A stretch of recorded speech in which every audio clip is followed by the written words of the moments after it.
Education మరియు స్కాలర్షిప్తో చదవాలనుకుంటున్నారా? అయితే విదేశ్ కన్సల్ట్ని సంప్రదించండి.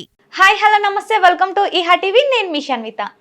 ఇప్పుడైతే మనతో పాటు చాలా అంటే చాలా స్పెషల్ గెస్ట్ ఉన్నారు. సో నేను ఎందుకు స్పెషల్ అంటున్నానంటే ఈ ఇంటర్వ్యూ చూశాక మీరు కూడా స్పెషల్ అంటారు. నార్మల్గా మనం మేల్ ఫీమేల్ చూస్తుంటాం, అలాగే ట్రాన్స్ అయిన వాళ్ళని కూడా చూస్తుంటాం. కానీ ట్రాన్స్ అయిన వాళ్ళకి సమాజంలో ఒక అంటే లైక్ ఎలా అంటే వాళ్ళంతే అనే ఒక ముద్ర పడిపోయింది. కానీ దానికి వ్యతిరేకంగా సుబ్బలక్ష్మి గారు మనకు నిరూపించారు. అలాగే 5 ఇయర్స్ నుంచి జర్నీని అయితే స్టార్ట్ చేశారు. వారికి సంబంధించిన డీటెయిల్స్ గురించి తెలుసుకుందాం. హాయ్ అండి. హలో అండి. ఎలా ఉన్నారు? మీరు ఎట్లా ఉన్నారు? చాలా బాగుంది. ఓకే, ఫస్ట్ మీ ఇప్పుడు ట్రాన్స్ గురించి మాట్లాడుకునే ముందు ఫస్ట్ మీ పర్సనల్ లైఫ్ గురించి చెప్పండి. Sure. Yeah. My name is Subbulakshmi, first of all. So, I own a clothing brand. So, it is Kadambari Studio by Avyakt Reddy. Because అది నేను అబ్బాయిగా ఉన్నప్పుడు స్టార్ట్ చేసింది అనమాట. So Kadambari studio by Avyakt Reddy. And okay, మీది proper ఎక్కడండి? Proper అంటే it's been like 2 decades మేము హైదరాబాద్లోనే సెటిల్ అయిపోయి. So like you can consider me from Hyderabad. Okay, graduation qualification I'm mechanical engineer okay. Graduate. So mechanical engineer చేసి ఇటు ఫ్యాషన్ సైడ్ వచ్చారు ఎందుకు మరి? ఎందుకు వచ్చానంటే ఇట్స్ బీన్ లైక్ ఇప్పటికి కూడా నాకు తెలిసి పిల్లలు ఇప్పటికీ ఇంజనీరింగ్ చదువుతున్నారు అనుకుంటా. బట్ నేను చదువుకునేటప్పుడు మాత్రం ఏదైనా ప్రొఫెషన్ కానీ ఏదైనా చదువుకోవాలంటే 90% అందరూ కూడా ఇంజనీరింగ్ తీసుకుని ఉండేవాళ్ళు. నాకు పర్సనల్గా ఇంటర్మీడియట్ అప్పటికి ఈ ఫ్యాషన్ బట్టలు అంటే చాలా ఇంట్రెస్ట్ ఉండింది. బట్ ఆ పర్టికులర్ టైంలో ఫ్యాషన్ టెక్నాలజీ చదువుకోవాలంటే కనుక ఇట్ ఈస్ వెరీ ఎక్స్పెన్సివ్. ఇప్పుడనే కదా, అప్పట్లో కూడా ఇట్స్ వెరీ ఎక్స్పెన్సివ్. మంచి ఇన్స్టిట్యూట్లో నిఫ్ట్ కానీ national institute of fashion technology ఇట్లాంటి వాటిలో చదువుకోవాలంటే చాలా ఎక్స్పెన్సివ్ అనమాట. బేసిక్గా మాది middle class, lower middle class family నుంచి వచ్చాను కాబట్టి ఆ పర్టికులర్ టైంలో we couldn't afford that. Afford పక్కన పెడితే కూడా ఒక అబ్బాయిగా నన్ను మా ఇంట్లో వాళ్ళు ఫ్యాషన్ చదువుకోవడానికి యాక్సెప్ట్ చేయలేదు. అండ్ దే ఫెల్ట్ లైక్ నాకు ఇంజనీరింగ్ చేసి ఒక ప్రాపర్ ఎంఎన్సీ కంపెనీలో ఐటీ జాబే like that's a proper profession వాళ్ళు అనుకున్నారు. And at that point of time నేను డినై చేయలేకపోయాను. I was the younger kid in my family. And మా అన్నయ్య అక్క వీళ్ళందరూ కూడా ఇంజనీర్స్ అనమాట. లైక్ ఏరోనాటికల్ ఇంజనీర్ మా అక్క, and my brother was a civil engineer. So ఇంకా నేను కూడా ఐ హ్యాడ్ టు టేక్, నాకు ఇష్టంతో తీసుకోలేదు, but I had to take mechanical engineering. జాబే నువ్వు అబ్బాయివి కాబట్టి ఫ్యాషన్ డిజైనర్ వద్దు అని అన్నారు. మీరు ట్రాన్స్ అయ్యారు కదా, మరి ఇంట్లో ఏంటి సిచ్యువేషన్? అంటే నేను ఫస్ట్ థింగ్ నేను చదువుకోవడం అయితే వాళ్ళకి కావాల్సినట్టుగా నేను మెకానికల్ ఇంజనీరింగ్ చదువుకున్నాను. అది అయిపోయిన తర్వాత నేను even my family యాస్క్డ్ me to give interviews, అంటే లైక్ జాబ్ కోసం ఇంటర్వ్యూస్ ఉంటాయి కదా, అవి అటెండ్ అవ్వమని చెప్పారు. చదువుకున్నాను కానీ నాకు ప్రాపర్ నాలెడ్జ్ లేకుండా వాటి మీద ఇంటర్వ్యూస్ అటెండ్ అవ్వడానికి కూడా. ఆ తర్వాత somehow I started a small boutique అనమాట, విచ్ ఈస్ లైక్ ఒక 600 SFT ఉంటుంది, చిన్న షాప్ అనమాట. అప్పటికి I was only the employee, నేనే అన్నీ కూడా నేను ఒక్కదాన్నే చూసుకునేదాన్ని. అప్పటికి I was the tailor, I was the cutting master, అన్నీ కూడా నేను ఒక్కదాన్నే చూసుకునేదాన్ని. సో అప్పటి నుంచి నా కెరీర్ స్టార్ట్ చేసి మెల్లిమెల్లిగా like I have hired like ఇంకొక ఎంప్లాయీని హైర్ చేసుకోవడము, అట్లా మెల్లిగా స్టార్ట్ చేసి I'm up to here now. Like we're like 72+ employed big studio now. Okay, ఇప్పుడు 5 ఇయర్స్ అవుతుంది అన్నారు కదా. సో 5 ఇయర్స్ స్టార్టింగ్ అప్పుడు మీకు ఎవరు సపోర్ట్ చేశారు మరి? ఎవరు సపోర్ట్ చేశారు అంటే that's a typical question. I guess we need to skip this. ఎందుకంటే అప్పుడు నాకు సపోర్ట్ చేసిన పర్సన్ ఇప్పుడు నాతో లేరు కాబట్టి I don't want to answer this question. Okay, ఇప్పుడు సపోర్ట్ చేసిన పర్సన్ లేరు అని అంటున్నారు. మేబీ ఫ్యూచర్లో కలిస్తే ఏమైనా? ఇప్పుడు లేరు అన్నాను, నేను ఆ పర్సన్ని కలవను అని చెప్పలేదు. This is totally different question. ముందు నేను చెప్పినట్టుగా మా ఫ్యామిలీ వాళ్ళకి ఇష్టం లేకుండింది. అంటే ఇది ప్రాపర్ ప్రొఫెషన్ కాదేమో, ఈ ప్రొఫెషన్లోకి వెళ్తే ప్రాపర్ రెస్పెక్ట్ దొరకదేమో, అంటే ఇంత మనము ఒక ఈ ప్రొఫెషన్లో ఎక్సెల్ అయితేనే మనల్ని డిజైనర్ అంటారు, ఎక్సెల్ అవ్వకపోతే టైలర్ అంటారు. లైక్ ఇంత చదువుకొని ఇంత చేసిన తర్వాత టైలర్ అనిపించుకుంటానేమో అని మా పేరెంట్స్ భయం అన్నమాట, మా ఫ్యామిలీ వాళ్ళ భయం. సో ఎందుకు వాళ్ళు నన్ను ముందు పుష్ చేయలేకపోయారు. అంటే నేను ఇదే నా ప్రొఫెషన్ లాగా తీసుకొని దీన్నే ముందుకెళ్తానంటే somehow they couldn't. And at that point of time, one of my friend like we both like he financially and emotionally supported for some time. Financially అంటే it's not even financially, like we started and that's how. అంటే నేను somehow ఆ తర్వాత మేము మా ఇద్దరికి work out అవ్వలేదు. Okay. Work out అవ్వకపోయినా we travelled as a friends for almost 7 years. అందుకోసమని ఇంకా సమ్‌హౌ వర్కౌట్ అవ్వకపోయినా కూడా let's separate. But I thought of like as a person కలిసి like we can be friends అనుకున్నాము. సమ్‌హౌ తనకు అది ఇంట్రెస్ట్ లేకుండింది. వీళ్ళేంటి ఇది కట్ చేయడమే బెటర్, నాకు అంత కన్వీనియంట్‌గా లేదు. ఇది కావాలంటే మీకు తర్వాత చెప్తాను. ఓకే. యాహ్! నేను ఆ పర్సన్‌తో నేను చెప్పాను. ఒకవేళ మన ఇద్దరం సెపరేట్ అయిపోయినా కూడా మన ఇద్దరం స్టార్ట్ అంటే ఇది ఆల్మోస్ట్ ఒక 5 years బ్యాక్ ఇది కూడా. నేను 5 years అని ఎందుకు 7 years అని చెప్పాను స్టార్టింగ్‌లో గుర్తుందా? అవును. 5 years అని ఎందుకు చెప్పానంటే నేను ఒంటరిగా నేను బిజినెస్ చేయబట్టి 5 years అవుతుంది. ఓకే. అంతకుముందు 2 years మేము కలిసి చేసామన్నమాట. నేను ఓకే. అబ్బాయిగా టోటల్ ఉన్నప్పుడు. జర్నీ ఇప్పుడు 7 ఇయర్స్ అయితే మీది. అవును. ఇప్పుడు టోటల్ 72 ఎంప్లాయీస్ ఉన్నారు కదా! సో, వాళ్ళు మిమ్మల్ని ఎలా ట్రీట్ చేస్తారు మరి? చాలా బాగా ట్రీట్ చేస్తారు. Like okay. కొంతమంది అక్కలాగా మాట్లాడతారు, కొంతమంది చెల్లాగా మాట్లాడతారు, కొంతమంది నాకంటే పెద్దవాళ్ళు కూడా నన్ను మదర్‌లా చూస్తారు. ఇంకా మీరు ఇప్పుడు ఫ్యూచర్‌లో ఇంకేమైనా బ్రాంచెస్ ఓపెన్ చేయాలి అనుకుంటున్నారా? లేదు, ప్రస్తుతానికైతే లేదు. బ్రాంచెస్ ఓపెన్ చేయాలనుకోవట్లేదు. But I have few other business ideas. Okay. Kadambari studio ఉండింది. And almost 70-80% we serve online.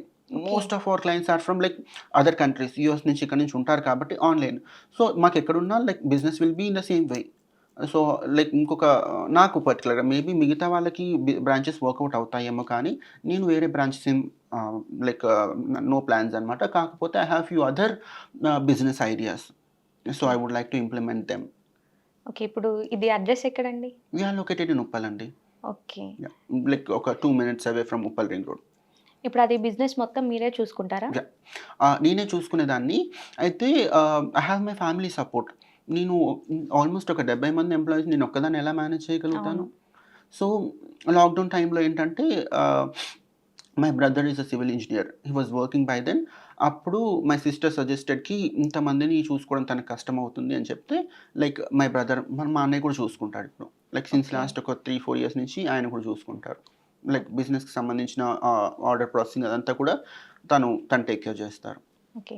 ఇప్పుడు మీ ఫ్యామిలీ అంతా మీతో బానే ఉంటారా? యాహ్! లైక్ అంటే ఇంత నేను ఆల్మోస్ట్ సాధించడానికి కూడా కొంతవరకు ఆల్మోస్ట్ ఒక 0.5% మా ఫ్యామిలీ నాకు చాలా సపోర్టివ్‌గా ఉంటుంది. We are emotionally too attached together. మా సిబ్లింగ్స్ అందరము కూడా మా అన్నయ్య, మా అక్క, నేను ఎమోషనల్లీ వెరీ అటాచ్డ్. ఓకే. ఇప్పుడు మీలాగా ఎవరు కూడా బిజినెస్ స్టార్ట్ చేయడం గానివ్వండి, లేకపోతే ఎంప్లాయీస్‌కి ఒక లైఫ్ ఇవ్వడం గానివ్వండి, ఎక్కడ చూడలేదు. సో, మీరు ట్రాన్స్ కాకముందే స్టార్ట్ చేశారు బిజినెస్.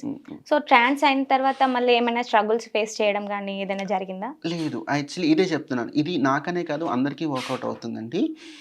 నాకు ఆడపిల్లల బిహేవియర్ అంటే నాకు ముందు నేను చెప్పాను కదా! ఇంతకుముందు ఆన్సర్‌కి దీనికి రిలేటెడ్ ఉండిందండి. చాలా చిన్న ఏజ్ నుంచే నాకు ప్లాన్ చేసుకున్నాను. నేను ముందే ట్రాన్స్ అయిపోయి ఉంటే గనక నాకు చాలా కష్టమై ఉండేది ఇదంతా సాధించడం. నేను కెరీర్‌లో సెట్ అవ్వాలి. ఆ తర్వాత ట్రాన్సిషన్‌కి వెళ్ళాలి అని ప్లాన్ చేసుకున్నాను. నా కెరీర్ సెట్ అయిన తర్వాత, ఆ తర్వాత I plan for my transition. Okay. And నా కెరీర్‌లో ఆల్మోస్ట్ సక్సెస్‌ఫుల్‌గా ఇంతమందికి నేను ఇంత చేస్తున్నప్పుడు లైక్ నా చుట్టూ ఉన్న వాళ్ళ దగ్గర నుంచి అయితే నాకు ఎటువంటి మా ఎంప్లాయీస్ దగ్గర నుంచి కానివ్వండి, మా వెండర్స్ దగ్గర నుంచి కానివ్వండి, మా క్లయింట్స్ దగ్గర నుంచి కానివ్వండి, నాకైతే ఎటువంటి ప్రాబ్లమ్ రాలేదు ఇప్పటి వరకు కూడా. మీరొక బిజినెస్ స్టార్ట్ చేశారు. ఎంప్లాయీస్ ఉన్నారు 72 మెంబర్స్. సో, వాళ్ళతో ఎలా ఉంటుంది అంటే ఫ్యామిలీ లాగుంటుంది అని అన్నారు. ఫ్యామిలీ లాగే ఉంటుంది. సో, వాళ్ళకి సాలరీ ఇవ్వడం గానివ్వండి, రెంట్ గానివ్వండి, ఇదంతా ఎలా పాసిబుల్ అవుతుంది మరి? ఎలా పాసిబుల్ అవుతుందంటే యూ మైట్ నాట్ బిలీవ్ మా ఇయర్లీ టర్నోవర్ వచ్చేసి 4.5 crores to 5 crores ఉంటుంది. Okay. Yearly turnover. Okay. So this is a single answer. And నేను పర్సనల్‌గా మా ఎంప్లాయీస్‌కి ఆల్మోస్ట్ ఇంతకంటే ఎక్కువ అవుతుంది. నేను కొంతమందికి ఏంటంటే we don't provide salary accounts. Like కొంతమంది ఆర్ లైక్ వీక్లీ ఎంప్లాయీస్ ఉంటారు. వాళ్ళకి వీక్లీ పే చేస్తాం. Monthly salaries almost 9.5 to 10 lakhs ఇస్తాను. Okay. So you got your answer I guess. Okay. So ఇంకా అంత బిజినెస్ ఉంటుంది మాకు. లైక్ అంటే మేబీ మీరు రికార్డ్ చేస్తారో తెలీదు. కాదంబరి స్టూడియో అంటే లైక్ ఆల్మోస్ట్ తెలుగు స్టేట్స్‌లో ఆడపిల్లలకి తెలియని వాళ్ళు ఉండరు. We are a well known brand. Maybe వాళ్ళ Kadambari studio owner trans women అని తెలియకపోయి ఉండొచ్చు. కానీ కాదంబరి స్టూడియో తెలియని వాళ్ళు ఉండరు. ఇప్పుడు తెలుస్తుందండి. యాహ్! ఓకే. ఇప్పుడు మరి మీ పర్సనల్ లైఫ్‌కి వచ్చేసరికి మీకేమైనా డ్రీమ్స్ ఉన్నాయా ఇంకా? As of now no dreams అండి. నథింగ్. అయితే వీలైనంత వరకు ఇంకా ఎక్కువ మందికి ఎంప్లాయ్‌మెంట్ ప్రొవైడ్ చేయాలి అనే ఒకటి తప్ప, ఇప్పుడు ఇంకా కొత్తగా పెద్ద పెద్ద డ్రీమ్స్ ఏం లేవు. ఎంతమందొచ్చినా ప్రొవైడ్ చేస్తారా అయితే? మా రిక్వైర్మెంట్ని బట్టి ఇయర్ బై ఇయర్ మా సేల్స్ని బట్టి మాదంతా పెంచుతూ పోతానన్నమాట. ఇంతకుముందు వీఆర్ ఓన్లీ ఇంటూ విమెన్, ఇప్పుడు వీఆర్ ఇంటూ మెన్స్ కూడా చేస్తాం బట్టలు. We're okay. Into bridal and ethnic wear అనమాట. సో దాన్ని బట్టి ఇంకా పెంచుతూ పోతాను. లైక్ మన బిజినెస్ పెరిగిన కొద్దీ ఎంప్లాయ్మెంట్స్ని పెంచుతూ ఉంటాను కదా. ఆల్మోస్ట్ నేను స్టార్ట్ చేసినప్పుడు ఒక 5 years back I was the only one employee. నేను ఒక్కదాన్నే ఉండేదాన్ని, నేనే కట్ చేసుకునేదాన్ని. ఆ తర్వాత నా బిజినెస్ని బట్టి ఒక్కొక్కరు పెంచుతూ వచ్చాను. ఓకే. సో అట్లా ఇంతమంది అయ్యారు. మేబీ ఇంకా రేపటి రోజు పెరుగుతూనే ఉంటారు. ఇయర్ బై ఇయర్ ఎంప్లాయీస్ పెరుగుతూనే ఉంటారు డెఫినెట్. ఎవరి లైఫ్లో అయినా సక్సెస్కి ముందు ఫెయిల్యూర్ కంపల్సరీ ఫేస్ చేస్తారు. సో అలాంటి సిచ్యువేషన్, అరే ఎందుకు మనకి ఆపేద్దాం ఇదంతా ఎందుకు అనుకున్న సిచ్యువేషన్ ఏదైనా ఉందా మీకు? అయితే ఎస్, ఆపేద్దామని నేను అనుకోలేదు. ఇదంతా ఎందుకని కూడా నేను అనుకోలేదు. కాకపోతే నేను చెప్పాను కదా, మా మా ఒక పర్టికులర్ టైంలో వెన్ మా పేరెంట్స్కి నా సెక్చువాలిటీ గురించి తెలిసినప్పుడు అప్పుడు చిన్న ఏమంటారు మిస్అండర్స్టాండింగ్. వాళ్ళు ఏదైతే నాకు చెప్పాలనుకుంటున్నారో, తెలియజేయాలనుకుంటున్నారో, అది నాది కూడా ఆల్మోస్ట్ 5 years అంటే ఇంత మెచ్యూర్డ్గా లేను నేను అప్పుడు. నేను ఏమైనా ఎక్స్పెక్ట్ చేస్తున్నానంటే మై సిస్టర్, మా ఫ్యామిలీ వాళ్ళు ఎడ్యుకేటెడ్ కాబట్టి చెప్పగానే అర్థం చేసుకుంటారేమో ఒక అపోహలో ఉన్నాను నేను అప్పుడు. ఓకే. కానీ ఎంత చదువుకున్నా ఏం చేసినా కూడా ఇది ఎవరికి అర్థం కాని విషయం అని నాకు అప్పుడు అర్థమైంది. అంటే అంత తొందరగా అర్థం కాని విషయం అని చెప్పేసి. సో వాళ్ళు నాకు చెప్తున్నారు, ఎందుకంటే నువ్వు నార్మల్గానే ఉన్నావు, you're also a normal person, try చేస్తే అందరిలా అవుతావు అంటే నాకు తెలుసు. నేను ఆల్మోస్ట్ 10 సంవత్సరాల నుంచి నాకంటే వీళ్ళకి 10 రోజుల్లో ఏం తెలుస్తుంది, ఎందుకు వీళ్ళు ఇలా మాట్లాడుతున్నారు అర్థం చేసుకోకుండా నన్ను ఇంకేదో లైక్ నన్ను ఎందుకు డైవర్ట్ అని కాదు, మార్చాలని చూస్తున్నారు, ఇది అర్బన్ విషయం కదా అని ఒక చిన్న ఫ్యామిలీ డిస్కషన్లో I came out of my home. ఇప్పుడు మీరు అన్నారు కదా 10 years నుంచి నాకు తెలుసు నేనేంటో అని అన్నారు. మరి ఆ 10 years నుంచి చెప్పండి మీరు అంత సడన్ గా ఎందుకు నేను చెప్పేశారు? చెప్పలేదు, అప్పుడు కూడా నేను చెప్పలేదు. మా ఫ్యామిలీ వాళ్ళకి తెలిసింది. ఓకే. ఎలా తెలిసింది? somehow they saw my picture somewhere and they got to know. Okay. అప్పుడు కూడా నేను చెప్పలేదు. అప్పుడు కూడా నేను ఏమనుకున్నానంటే, నేను ముందు నుంచి మీకు ఒక విషయం చెప్పాను గుర్తుందా, నేను కెరీర్లో సక్సెస్ అయిన తర్వాత నేను రియల్ అవుదాం అనుకున్నాను. బై ద టైం నేను మా ఇంట్లో తెలిసినప్పటికీ నేను ఇంకా కెరీర్లో I was in the starting stage. నేను ఎందుకు చెప్తాను, అప్పుడు నేను చెప్పలేదు, మా ఫ్యామిలీ వాళ్ళకి తెలిసింది. సో నా ఫ్యామిలీ వాళ్ళకి తెలియడము అండ్ నా ఆల్మోస్ట్ అప్పటికే నేను స్టార్ట్ చేసి ఒక ఫ్యూ మంత్స్ ఆర్ 1 year అట్లా అవుతుంది. అంత గొప్పగా లేదు. I mean my struggling period at that time. And I was like నేను ఇంకొక పర్సన్ ఆర్ లైక్ నేను ఒక్కదానే ఉన్నాను అనుకుంటా అప్పుడు. At that point of time I was like emotionally very low, financially crisis ఉండింది. ఆ పర్టికులర్ టైంలో అనిపించింది. And personally I'm dealing with women cost, ఆడవాళ్ళు బట్టలు ఓకే. తెలుసు కదా ఎంత ప్రెషర్గా ఉంటుందో. అవును. సో ఆ పర్టికులర్ టైంలో I was like very mental ట్రామాలో ఉన్నాను అనమాట. అప్పుడు కొంచెం అనిపించింది అసలు ఏం జరుగుతుంది, నేను like what's happening with my life అనుకున్నాను తప్ప నేను ప్రొఫెషనల్ వైజ్గా నాకేమీ ఇప్పటి వరకు కూడా బై గాడ్స్ గ్రేస్ నాకు ఫెయిల్యూర్ రాలేదంటే మేబీ నేను దాన్ని ఫెయిల్యూర్గా కన్సిడర్ చేయలేదు అనుకుంటా. నాకు చాలా ఇష్టమైన ప్రొఫెషన్ కదా, ఎటు చూసినా నాకు బట్టలు ఉంటాయి, ఫెయిల్యూర్ ఉన్నా కూడా బట్టలే ఉంటాయి. సో అందులోనే నేను చూసుకున్నాను తప్ప దీన్ని ఇంకా ఫెయిల్యూర్గా నేను కన్సిడర్ చేయలేదు.